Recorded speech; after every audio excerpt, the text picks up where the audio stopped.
ठीक है।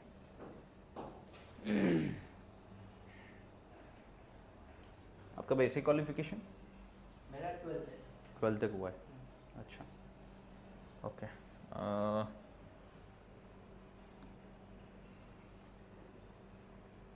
मतलब मैं ऐसा सोचता हूँ कि आप टोटल फ्रेशर हो, ऐसा वो टाइप में, ठीक है। तो बेसिकली क्या है ना, अपना जो पूरा प्रोग्राम है, मतलब आप तो क्लास करने की सोच रहे हैं, जिसके पहले ट्रेडिंग वगैरह किया नहीं, कुछ भी नॉलेज नहीं आपको, राइट। तो बेसिकली जो प्रोग्राम रहेगा ना पूरा, वो बेसिक लेवल से रहेगा, बेसिक टू एडवांस लेवल, ठीक है। तो उसमें क्या होता है ना, काफ़ी सारी चीज़ें। सबसे पहले तो बेसिक, मतलब बेसिक में क्या क्या एक्सप्लेन करने वाले हैं वो हम लोग एक्सप्लेन करता हूँ मैं। तो बेसिक लेवल में सबसे पहले आप एकदम टोटल फ्रेशर हो मार्केट में, तो क्या क्या टर्मिनोलॉजीज है बेसिकली मार्केट में, स्टॉक मार्केट में ट्रेडिंग करने से पहले, वो आपको एक बार आनी चाहिए। तो सबसे पहले बेसिक एकदम स्टार्ट करेंगे कि व्हाट इज स्टॉक, मतलब स्टॉक का मीनिंग क्या होता है, and what is stock market, और स्टॉक मार्केट का मीनिंग क्या होता है, ठीक है। ये चीज़ें हुआ। उसके बाद आता है डिफरेंट टाइप्स ऑफ मार्केट है इंडियन मार्केट में, टाइप्स ऑफ मार्केट, अलग अलग मार्केट में लोग ट्रेड करते हैं। अपने स्टॉक मार्केट को बोलते हैं इक्विटी मार्केट, अल्सो भी बोलते हैं, इक्विटी मार्केट भी बोलते हैं उसको। दूसरा मार्केट होता है कमोडिटी मार्केट। कमोडिटी मार्केट मतलब जिसमें सिर्फ gold, silver, natural gas, crude oil ये ट्रेड होते हैं। इक्विटी मार्केट मतलब इक्विटी मार्केट में पूरे शेयर्स ट्रेड होते हैं, ठीक है। उसके बाद आता है currency pair, currency market, and last में मान लो फॉरेक्स मार्केट। तो ये फॉरेक्स मार्केट में क्रिप्टो करेंसी ट्रेड होती है, या फिर अलग अलग करेंसी पेयर होते हैं, वो भी ट्रेड होते हैं। ये होता है फॉरेक्स मार्केट। तो what is mean by trading and investing? Trading and investing क्या होता है, ठीक है। उसके बाद technical analysis and fundamental analysis का क्या फ़र्क है? Technical analysis and fundamental analysis का डिफरेंस। ये पूरी चीज़ें मतलब काफ़ी टर्म्स आपको एकदम नए होंगे, कुछ भी पता नहीं होगा शायद आपको। एंड लास्ट में मान लो ये टेक्निकल एनालिसिस और फंडामेंटल एनालिसिस की बात, कि फ्यूचर्स ट्रेडिंग क्या होता है। मतलब आजकल काफ़ी सारे लोग फ्यूचर्स एंड ऑप्शंस में ट्रेडिंग करते हैं। कभी सुना है क्या ऑप्शंस, फ्यूचर्स? फ्यूचर ऑप्शंस सुना है, ठीक है। तो उसमें फ्यूचर्स में लॉट साइज क्या होती है, उसका मार्जिन क्या होता है। उसके बाद ऑप्शंस में call options and put options क्या होते हैं, कॉल एंड ऑप्शंस पुट कब ट्रेड करते हैं, वो सारी चीज़ें, ये बेसिक चीज़ें रहेगी। इसको कम से कम हम लोगों को सिखाने के लिए जाएगा अप्रॉक्सीमेटली 3 से 4 दिन। तो मतलब पूरा जो भी कोर्स का ड्यूरेशन रहेगा, इसमें से 3 से 4 दिन सिर्फ इसको जाएंगे। ये बेसिक चीज़ है, ठीक है। सेकंड जो मेन आता है फिर वो आता है एडवांस पोर्शन। उसके बाद होता है एडवांस पोर्शन। तो एडवांस पोर्शन में क्या होता है, सबसे पहले जो होता है उसको बोलते हैं टेक्निकल एनालिसिस। टेक्निकल एनालिसिस, तो टेक्निकल एनालिसिस का मतलब कुछ पता है आपको, आइडिया है कुछ? वो तो फंडामेंटल में आता है। वो जो चीज़ है ना, वो रिटर्न ऑन इक्विटी बोल रहे हैं आप, या फिर पी रेशो होता है, या फिर ईपीएस होता है, वो फंडामेंटल्स में आता है। टेक्निकल एनालिसिस मतलब क्या होता है, सिर्फ study of price action, study of price action, price action का स्टडी। कभी देखा है काफ़ी सारे लोग ट्रेड करते हैं तो चार्ट देखते हैं, कैंडल्स होती है उसमें, कुछ लाइंस होते हैं, उसको बोलते हैं प्राइस एक्शन का स्टडी, तो उसको बोलते हैं टेक्निकल एनालिसिस। तो टेक्निकल एनालिसिस मतलब ये मेन है, ये टेक्निकल एनालिसिस आपको, आप इसको ऐसे पकड़ो कि ये टूल है आपको ट्रेडिंग करने के लिए। मतलब टेक्निकल एनालिसिस सीखने के बाद आपको पता चलेगा कि आपको ट्रेड कब डालना है, कौन से मार्केट में कब एंट्री करना है, क्या स्टॉप लॉस डालना है, ये सारी चीज़ें आपको टेक्निकल एनालिसिस एक्सप्लेन करेगा। तो टेक्निकल एनालिसिस में हम लोगों ने क्या किया, ये जो पूरा प्रोग्राम थोड़ा सा 4-5 चीज़ों में डिवाइड करके दिया। मतलब 1 बाय 1 टेक्निकल एनालिसिस का ये है कि एक चीज़ के बाद आपको दूसरी चीज़ समझते हो, तो वो इंटरलिंक्ड है उसमें, तो उसको हम लोगों ने तोड़ा है 4-5 इसमें। तो पहला जो होता है टेक्निकल एनालिसिस का जो मेन होता है, कि व्हाट इज ट्रेंड। सबसे पहले ट्रेंड का मतलब क्या है, आपने सुना है ना, ट्रेंड मतलब बाजार की चाल होती है, इधर बाजार ऊपर जा रहा है या फिर बाजार नीचे आ रहा है तो उसको बोलते हैं ट्रेंड। कभी कभी सुना होगा कि बाजार एकदम तेजी हुआ, बुलिश मार्केट हुआ। कभी कभी ऐसा भी सुनते हैं कि मार्केट में काफ़ी तोड़ा, जैसे कि कल आपने 2-3 दिनों से देखा होगा कि स्टॉक मार्केट काफ़ी गिर गया है, तो मतलब गिर गया मतलब वो ट्रेंड उसका डाउन ट्रेंड था। अगर चढ़ा है तो उसका मतलब है ट्रेंड अप ट्रेंड था। तो सबसे पहले अगर आपको सक्सेसफुल ट्रेड करना है, अच्छे से ट्रेडिंग करना है, तो आपको ट्रेंड एनालिसिस करने आने चाहिए। Whether the stock is in up trend, 3 type के ट्रेंड है, अप ट्रेंड है, डाउन ट्रेंड है, या फिर वो साइडवेज ट्रेंड में है, या फिर वो आपको साइडवेज ट्रेंड में है। इसको कैसे आइडेंटिफाई करते हैं, how to identify it, how to identify it, and उसके बाद how to trade with it, how to trade with it. अगर ये चीज आपको पता चले कि कोई भी स्टॉक में आप ट्रेड करो, मान लो आप बैंक निफ्टी ऑप्शंस में ट्रेड करो या फिर निफ्टी में ट्रेड करो या फिर फ्यूचर्स में ट्रेड करते हो, अगर आपको ये क्लियरली पता चला कि इसका ट्रेंड अप ट्रेंड है तो हम लोग तेजी का ही पोजीशन करेंगे, अगर उस कोई भी ट्रेंड डाउन ट्रेंड है तो हम लोग डाउन ट्रेंड का ही ट्रेड करेंगे। ठीक, सेकंड चीज होता है उसको आइडेंटिफाई कैसे करेंगे वो एक बार देखेंगे, और उसके साथ ट्रेंड आइडेंटिफाई करने के बाद ट्रेड के साथ ट्रेंड के साथ ट्रेड कैसे करेंगे वो इसमें आता है। तो ये वो first step, trend analysis. Second चीज होता है मार्केट में demand and supply zone, demand and supply zone. अपने बेसिक इकोनॉमिक्स तो पता होगी, कोई भी चीज का भाव तभी बढ़ता है जब उसका डिमांड बढ़ता है, और कोई भी चीज का भाव तब गिरता है जब उसका सप्लाई ज्यादा होता है, राइट। तो डिमांड एंड सप्लाई मतलब क्या होता है, मार्केट में लेवल्स होते हैं और market most of the time वो लेवल्स को ही फॉलो करता है। मतलब मार्केट में कुछ 2 टाइप के लेवल होते हैं, एक होता है सपोर्ट लेवल और दूसरा होता है रेजिस्टेंस लेवल। डिमांड लेवल मतलब क्या और सप्लाई लेवल मतलब क्या, समझो कोई स्टॉक था पहले 1000 पे था और 15-20 दिन के बाद ये स्टॉक आया मान लो 900 के आसपास, मतलब स्टॉक गिर गया 100 रुपए, राइट, 100 रुपए नीचे आया, तो ऐसा तो नहीं होगा स्टॉक सीधा 900 का 800 500 400, ऐसा नहीं होता। मार्केट हमेशा मूव्स इन अ ट्रेंड, आपको बोला मैंने कि market always moves in a trend, कुछ ना कुछ उसका चाल रहेगा, कोई भी चाल हो सकता है उसका, अप ट्रेंड हो सकता है, डाउन ट्रेंड हो सकता है, या फिर साइडवेज ट्रेंड हो सकता है। तो मैंने जैसे आपको एक्सप्लेन करा था कि 1000 पे थी कोई प्राइस, 1000 से वो स्टॉक चलाया मान लो 900 तक, मतलब 100 रुपए गिरा। एक स्टॉक गिरने के बाद क्या होता है, ऑटोमेटिकली 100 रुपए सस्ता हुआ चीज, तो 100 रुपए सस्ता चीज होने की मतलब क्या होता है, काफी सारे लोगों को उसमें इंटरेस्ट आएगा, ये चीज पहले 1000 पे थी अभी 900 पे आई, मतलब सस्ती हो गई, तो लोग क्या करते हैं, एग्रेसिवली उसमें बाइंग करते हैं। तो जहां पे मतलब मार्केट में बाइंग ज्यादा होती है और जहां से मार्केट रिवर्स होता है उसको बोलते हैं डिमांड लेवल। 900 से मार्केट फिर से ऊपर आने लगा, मतलब जो 900 था वो अपना डिमांड जोन था, वो सपोर्ट का जोन था जहां से मार्केट ऊपर आया। रेजिस्टेंस का जोन मतलब क्या, ऑलरेडी 900 पे बाइंग किया होगा, 900 पे किया, 910 पे किया, स्टॉक फिर से 1000 रुपए पे आया, मतलब 100 रुपए का प्रॉफिट हर किसी को, मतलब जिसने भी लिया 100 का, किसी को 50 का है, किसी को 40 का है, तो अगर वो प्रॉफिट लॉक करना पड़ेगा तो उसके लिए क्या करना पड़ेगा, आपको उसको बेचना पड़ेगा, तभी वो प्रॉफिट बुक हो जाएगा। तो जब भी मतलब मार्केट में सबसे ज्यादा सेलिंग आते तो मार्केट हमेशा नीचे आने की कोशिश करता है। तो डिमांड एंड सप्लाई जोन मतलब क्या होता है, ये लेवल्स रहेंगे और market most of the time ये लेवल्स को ही फॉलो करता है। तो ये लेवल्स निकालते कैसे है, कैसे ट्रेंड एनालिसिस करते हैं, कैसे ट्रेंड लाइन ड्रॉ करते हैं, ये चीजें है इसमें डिमांड एंड सप्लाई जोन में। ये हुआ सेकंड चीज। थर्ड चीज होता है कैंडलस्टिक पैटर्न, कैंडलस्टिक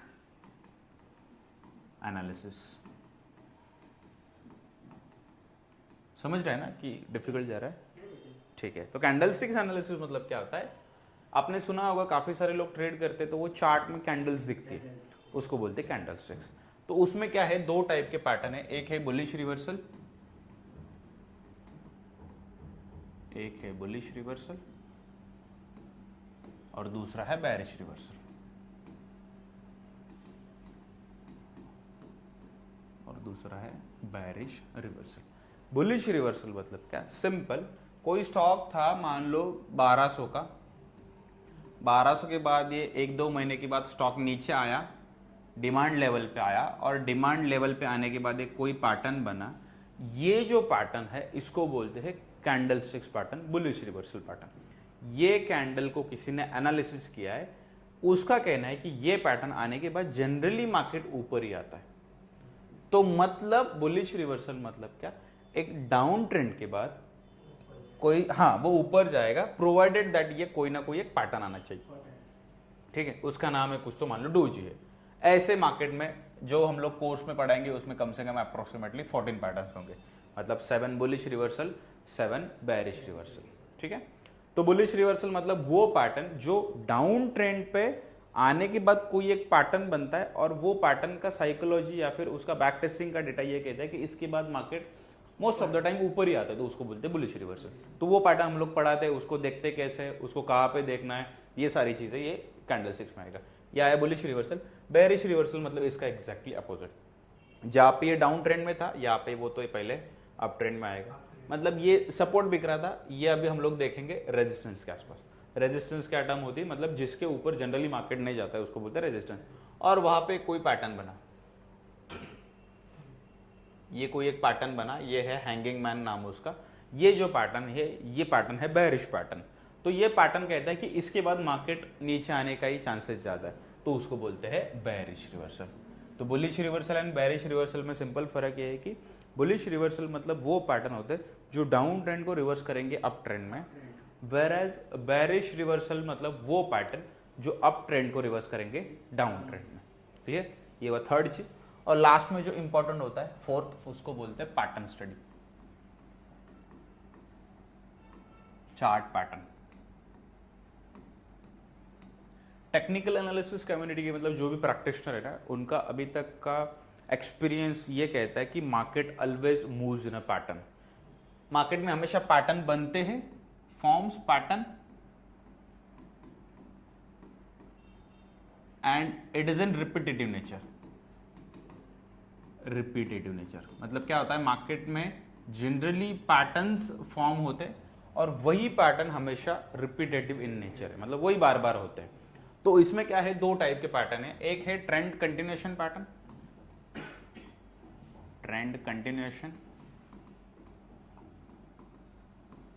और सेकंड है trend reversal pattern, trend reversal pattern. अभी ट्रेंड कंटिन्यूएशन उसके नाम में ही है कि वो पैटर्न है जो मार्केट के जो ऑलरेडी ऑनगोइंग ट्रेंड है उसको ही कंटिन्यू करेगा। मतलब क्या, अगर सिंपल भाषा में कह दूं, कोई स्टॉक था मान लो 5000 का, और वो एक मोमेंटम के बाद चला आया मान लो 6000 तक, एक कम टाइम में, मान लो 2 महीने के या फिर 1 महीने के टाइम में ये स्टॉक 5000 का 6000 तक चला आया। 6000 आने के बाद यहां पे कुछ पैटर्न बना,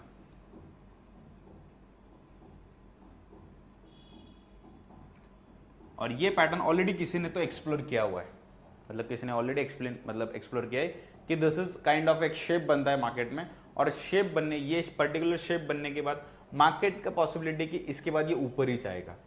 तो मतलब ऑलरेडी ट्रेंड कंटिन्यूएशन मतलब क्या, ऑलरेडी 5000 से 6000 तक स्टॉक आया था मान लो 1 महीने के अंदर,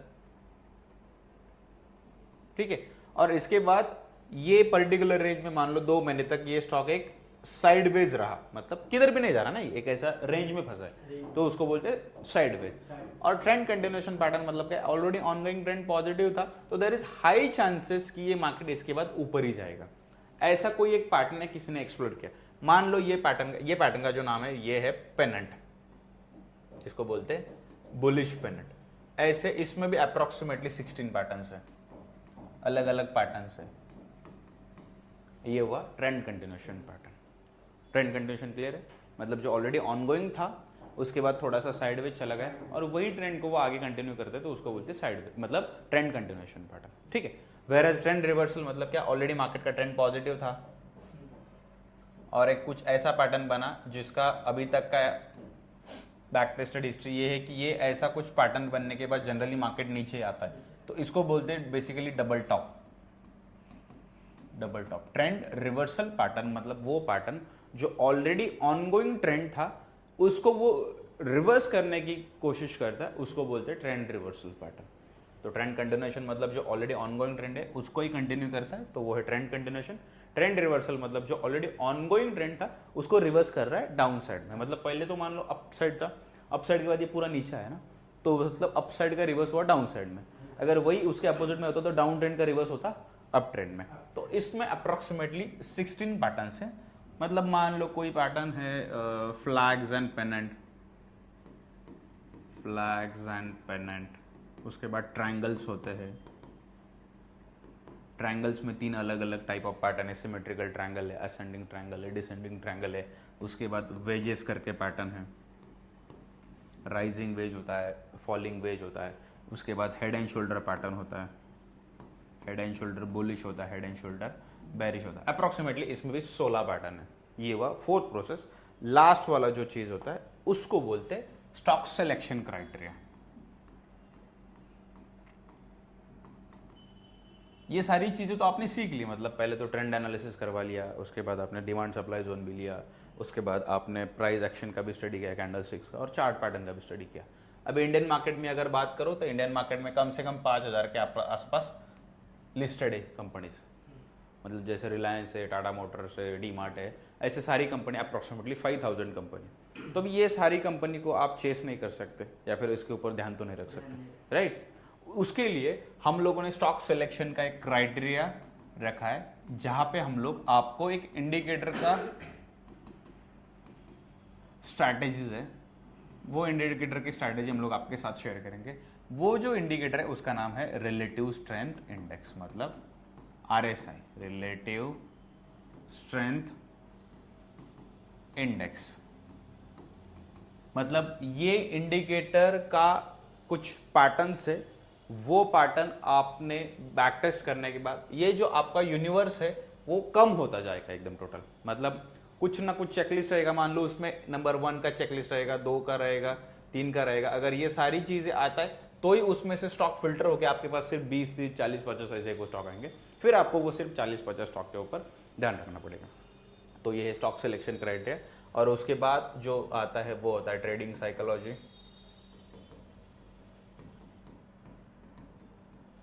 ट्रेडिंग साइकोलॉजी होता है, उसके बाद रिस्क मैनेजमेंट, एंड थर्ड होता है पोजीशन साइजिंग। सबसे पहले अभी तक ये जो सारी चीज़ें मैंने बोला आपको, वो पहले हम लोग थ्योरी कवर करेंगे, मतलब बेसिक से अभी तक ये जो हुआ। उसके बाद लाइव मार्केट में ट्रेनिंग करेंगे, लाइव मार्केट में प्रैक्टिस करेंगे। मतलब सारी चीज़ें तो आपने सीख लिया, उसको लाइव मार्केट में कैसे एनालिसिस करते हैं, कैसे उसके साथ ट्रेड करते हैं, ये उसके लिए वो पूरे सेशंस हो जाएंगे। तो अराउंड मतलब पूरा कोर्स करने के लिए आपको पकड़ के चलो कि 35 to 40 डेज का ये कोर्स रहेगा पूरा। 35 to 40 डेज में कम से कम 15 से 20 दिन आपको थ्योरी में जाएंगे, 15 से 20 दिन फॉर थ्योरी, और जो बाकी रहेगा उसमें आपको सिर्फ प्रैक्टिकल एनालिसिस। बिकॉज क्या होता है ना, आपको चीज़ें तो काफ़ी सारी जगह पे है, मतलब यूट्यूब पे है, बुक्स में है, बट फिर भी होता है ना एक मेंटरशिप चाहिए। तो ऐसा मतलब वो प्रैक्टिकल एनालिसिस में प्योरली मेंटरशिप हो जाएगा वो चीज़ में। तो पहले थ्योरी कवर करेंगे, फिर प्रैक्टिकल एनालिसिस करेंगे, तो जाके मतलब आपको ये पता चलेगा कि बेसिकली हाउ इट वर्क्स और इसको कितना टाइम लगता है ये चीज़ में। क्लियर है इसमें कुछ? फोटो ले सकते हैं चारों? हाँ ले लो ना, मैं आपके साथ चाहो तो एक बार उसका PDF भी है हमारे पास, वो भी शेयर करता हूँ। ये है, ये ले लो आप।